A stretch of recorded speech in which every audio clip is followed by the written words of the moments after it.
Hi hello friends, talk only PSCയിലേക്ക് എല്ലാവർക്കും സ്വാഗതം.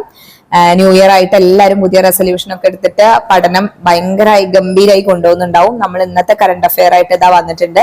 നമ്മൾ ഇന്ന് മൊത്തത്തിൽ ഇന്ത്യയിലുള്ള കറണ്ട് അഫെയർസ് ആണ് കേട്ടോ.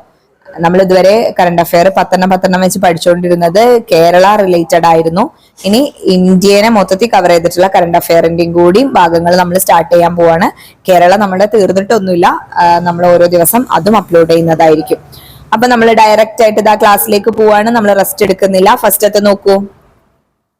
ഇന്റർനാഷണൽ ഹോക്കി ഫെഡറേഷന്റെ മികച്ച പുരുഷ താരമായിട്ട് ഹാർദിക് സിംഗും വനിതാ ഗോൾ കീപ്പറായി സവിത പൂനിയയും തിരഞ്ഞെടുക്കപ്പെട്ടു. അപ്പൊ ഹാർദിക് സിംഗിനെയും അതുപോലെ തന്നെ ആരാണ് ഹാർദിക് സിംഗും സവിത പൂനിയയും രണ്ടുപേരും ഓർത്തു വെക്കുക. ഇന്റർനാഷണൽ ഹോക്കി ഫെഡറേഷന്റെ മികച്ച പുരുഷ താരമായിട്ട് ഹാർദിക് സിംഗും വനിതാ ഗോൾ കീപ്പറായിട്ട് സവിത പൂനിയയും തിരഞ്ഞെടുക്കപ്പെട്ടു. Next second one. രാജ്യത്തെ ഏറ്റവും നീളം കൂടിയ കടൽ പാലം മുംബൈയിലെ അടൽ സേതു. ഏതാണ്? അടൽ സേതു ആണ് കേട്ടോ. മുംബൈയിലെ അടൽ സേതു രാജ്യത്തെ ഏറ്റവും നീളം കൂടിയ കടൽ പാലം എവിടെയാണ്? മുംബൈയിലാണ്. അടൽ സേതു പ്രധാനമന്ത്രി നാടിന് സമർപ്പിച്ചു. കിലോമീറ്റർ പഠിച്ചു വെക്കുക. 21.8 കിലോമീറ്റർ നീളമുള്ള പാലത്തിന്റെ 16.8 കിലോമീറ്റർ കടലിന് മുകളിലൂടെയാണ്. വ്യക്തമായിട്ട് മനസ്സിലാക്കി വെക്കുക കേട്ടാ. അപ്പൊ എന്താണ്? രാജ്യത്തെ ഏറ്റവും നീളം കൂടിയ കടൽപ്പാലം മുംബൈയിലെ അടൽ സേതു പ്രധാനമന്ത്രി നാടിന് സമർപ്പിച്ചു. 21.8 കിലോമീറ്റർ നീളമുള്ള പാലത്തിന്റെ 16.8 കിലോമീറ്റർ കടലിന് മുകളിലൂടെയാണ് എന്നും കൂടി ഓർത്തു വെക്കുക. Third one. നെതർലാൻഡിലെ ഇറസ്മിയാനം ഫൗണ്ടേഷൻ നൽകുന്ന 2024 ഇറാസ്മസ് പ്രൈസ്. എന്താണ്? Erasmus prize. ഇതാ കിടക്കണു. ഇറാസ്മസ് പ്രൈസ് ഇന്ത്യൻ ഇംഗ്ലീഷ് എഴുത്തുകാരനായ അമിതാഭ് ഘോഷിന് കിട്ടി. അപ്പൊ നെതർലാൻഡിലെ ഇറസ്മാനിയം ഫൗണ്ടേഷൻ നൽകുന്ന 2024 ഇറാസ്മസ് പ്രൈസ്. എന്താണ്? ഇറാസ്മസ് പ്രൈസ് ഇന്ത്യൻ ഇംഗ്ലീഷ് എഴുത്തുകാരനായ അമിതാഭ് ഘോഷ്. ആർക്കാണ്? അമിതാഭ് ഘോഷിനാണ് കിട്ടിയത്. നെക്സ്റ്റ് ഫോർത്ത് വൺ നോക്കൂ. മുതിർന്ന BJP നേതാവും മുൻ ഉപപ്രധാനമന്ത്രിയുമായ LK അദ്വാനി, മുൻ പ്രധാനമന്ത്രിമാരായ നരസിംഹറാവു, ചൗധരി ചരൺ സിംഗ്, ഇന്ത്യൻ ഹരിത വിപ്ലവത്തിന്റെ പിതാവായ ഡോക്ടർ MS സ്വാമിനാഥൻ എന്നിവർക്ക് ഭാരതരത്ന നൽകാൻ കേന്ദ്ര സർക്കാർ തീരുമാനിച്ചിരുന്നു. അല്ലെ? ബീഹാർ മുൻ മുഖ്യമന്ത്രി കർപ്പൂരി ഠാക്കൂർ ഉൾപ്പെടെ 5 പേർക്കാണ് എന്ത് കിട്ടിയത്? ഇപ്രാവശ്യത്തെ ഭാരതരത്നം എന്ന് ഓർത്തു വെക്കുക. ആരൊക്കെയാണ്?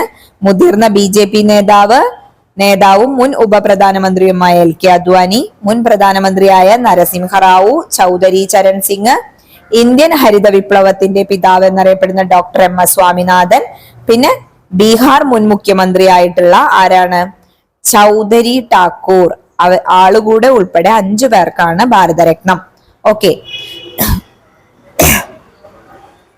നെക്സ്റ്റ്. മുൻ ചീഫ് സെക്രട്ടറി വിശ്വാസ് മേത്തയുടെ ആത്മകഥയാണ് അതിജീവനം. ഓർത്തു വെക്കട്ടെ ആത്മകഥ അതിജീവനം. മുൻ ചീഫ് സെക്രട്ടറി ആയിരുന്ന വിശ്വാസ് മേത്തയുടെ ആത്മകഥയാണ് അതിജീവനം. ക്ലിയർ ആവുന്നുണ്ടല്ലോ? Sixth one. ഇന്ത്യയിൽ ക്രിക്കറ്റ് പിച്ച് ക്യൂറേറ്ററായ ആദ്യ വനിതയാണ് ജസീന്ത കല്യാൺ. ആരാണ്? ഇന്ത്യയിൽ ക്രിക്കറ്റ് പിച്ച് ക്യൂറേറ്റർ ആയിട്ടുള്ള ആദ്യ വനിതയാണ് ജസീന്ത കല്യാൺ. ക്ലിയർ ആയല്ലോ? മികച്ച നവാഗത പാർലമെന്റേറിയനുള്ള 2023 ലോക്മത് പുരസ്കാരം. എന്താണ്? ലോക്മത് പുരസ്കാരം മലയാളിയായ ജോൺ ബ്രിട്ടാസിനാണ് ലഭിച്ചത്. ഓർത്തു വയ്ക്കുക. ആർക്കാണ്? മികച്ച നവാഗത പാർലമെന്റേറിയനുള്ള 2023 ലോക്മത് പുരസ്കാരം മലയാളിയായ ജോൺ ബ്രിട്ടാസിന് കിട്ടി. ഓക്കെ. നെക്സ്റ്റ്. ലോകത്തെ ഏറ്റവും നീളമുള്ള ഇരട്ടപ്പാത.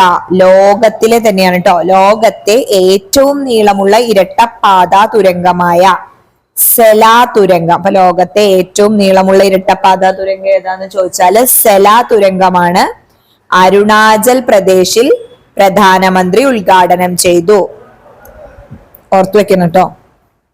ലോകത്തെ ഏറ്റവും നീളമുള്ള ഇരട്ടപ്പാത തുരങ്കമായ സെലാ തുരങ്കം എവിടെയാണ്? അരുണാചൽ പ്രദേശില് നമ്മുടെ പ്രധാനമന്ത്രി ഉദ്ഘാടനം ചെയ്തു.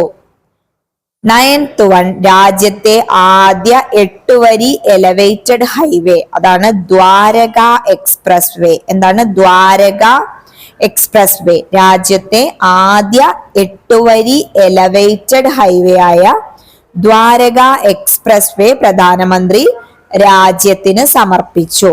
ഓക്കെ, നെക്സ്റ്റ് 2023 ജ്ഞാനപീഠ പുരസ്കാരം വിഖ്യാത ഉറുദു കവി ആരാണ്?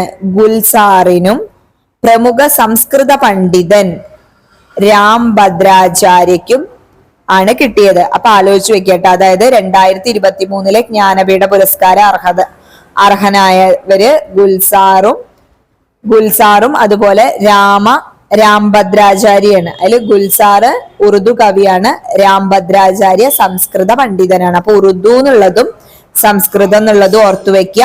2023 ജ്ഞാനപീഠ പുരസ്കാരം വിഖ്യാത ഉറുദു കവി ഗുൽസാറിനും പ്രമുഖ സംസ്കൃത പണ്ഡിതൻ ആരാണ്? രാംഭദ്രാചാര്യക്കുമാണ് ലഭിച്ചത്. 21 ലക്ഷം രൂപയും വാഗ്ദേവി ശില്പവും അടങ്ങുന്നതാണ് പുരസ്കാരം. ഓർത്തു വെക്കട്ടെ. അതൊക്കെ നമുക്ക് കറണ്ട് അഫെയർ മാത്രമല്ല എല്ലാ ഭാഗത്തും നമുക്ക് പഠിക്കാനുള്ളതാണ്. അപ്പോൾ ഇത്രയും ഭാഗം നിങ്ങൾ നന്നായിട്ട് പഠിച്ചു വെക്കുക. വളരെ ഇമ്പോർട്ടന്റ് ആയിട്ടുള്ള കറണ്ട് അഫെയറുകളിലൂടെയാണ് നമ്മൾ കടന്നു പോകുന്നത്. അപ്പോൾ പ്രതീക്ഷിക്കാവുന്ന ക്വസ്റ്റ്യൻസ് ആണ്. ഒരു എന്താ പറയാ, ഡിഗ്രി ലെവൽ പ്രിലിംസിനൊക്കെ ഉള്ള ഒരു സ്റ്റാൻഡേർഡ് നിലനിർത്തുന്ന ക്വസ്റ്റ്യൻസുകളാണ്. നന്നായിട്ട് ഓർത്തു വെക്കുക, ഇടയ്ക്കിടയ്ക്ക് കേൾക്കുക. അതാണ് ഇത് ഓർത്തു വെക്കാനുള്ള ഏറ്റവും നല്ല മാർഗം എന്ന് പറയുന്നത്. മാത്രമല്ല, നിങ്ങൾ സെക്രട്ടേറിയറ്റ് അസിസ്റ്റന്റിന്റെ പ്രിലിംസിന് തയ്യാറെടുക്കുമ്പോൾ മെയിൻസിന്റെ 2 പേപ്പറിന്റെ സിലബസും കൂടി വളരെ വ്യക്തമായിട്ട് മനസ്സിലാക്കിയിട്ട് വേണം പ്രിലിംസിന് പ്രിപ്പയർ ചെയ്യാൻ. കാരണം അത് നിങ്ങളെ മെയിൻസിന് എന്താ പറയാ, മെയിൻസും എളുപ്പാക്കാൻ സഹായിക്കും. കാരണം പ്രിലിംസ് കഴിഞ്ഞ് മെയിൻസിന് വല്ലാണ്ട് നമുക്ക് സമയം ഉണ്ടാവില്ല. അപ്പോ നമ്മള് പേപ്പർ 1, അതായത് മെയിൻസിന് പേപ്പർ 1 പേപ്പർ 2 എന്ന് പറഞ്ഞിട്ട് 2 പേപ്പേഴ്സ് ഉണ്ടെങ്കിൽ പേപ്പർ 1 ഒരുപാട് ഭാഗങ്ങൾ നമുക്ക് പ്രിലിംസിന് പഠിക്കാനുള്ളതാണ്. അപ്പൊ ആ ഭാഗങ്ങൾ നിങ്ങൾ പ്രിലിംസിന് പഠിക്കുമ്പോൾ നന്നായി ഫോക്കസ് ചെയ്തിട്ട് പഠിക്കുക. എല്ലാം നന്നായി ഡീറ്റെയിൽ ആയിട്ട് പഠിക്കുക. അപ്പൊ പേപ്പർ 1 പഠിക്കുമ്പോൾ നിങ്ങൾക്ക് കുറേയും കൂടി എളുപ്പമാവും, ടൈം ലാഭിക്കാനും പറ്റും. അപ്പൊ എല്ലാവരും നന്നായിട്ട് പഠിക്കുക. സെക്രട്ടേറിയറ്റ് അസിസ്റ്റന്റ് ലക്ഷ്യം വെച്ചിരിക്കുന്ന എല്ലാവർക്കും ഏറ്റവും നല്ലൊരു അവസരമാണ് മുന്നിൽ വന്നിട്ടുള്ളത് എന്ന് മനസ്സിലാക്കി പഠിക്കുക. ഇപ്പൊ പഠിച്ചു തുടങ്ങിയാലും നമുക്ക് പോർഷൻസ് കവർ ചെയ്യാനും റിവിഷൻ ചെയ്യാനും എക്സാം അറ്റൻഡ് ചെയ്യാനും ഒക്കെ പറ്റും. അപ്പൊ എല്ലാവരും അതിനു വേണ്ടിയിട്ട് നന്നായി ഹാർഡ് വർക്ക് ചെയ്യുക. ഹാർഡ് വർക്ക് ആണ് നമ്മുടെ സക്സസിൽ എത്തിക്കുക. ഹാർഡ് വർക്കിനെ സബ്സ്റ്റിറ്റ്യൂട്ട് ചെയ്യാൻ വേൾഡിൽ വേറെ ഒന്നുമില്ല എന്ന് മനസ്സിലാക്കുക. എല്ലാവർക്കും നന്നായി പഠിക്കാൻ പറ്റട്ടെ. താങ്ക്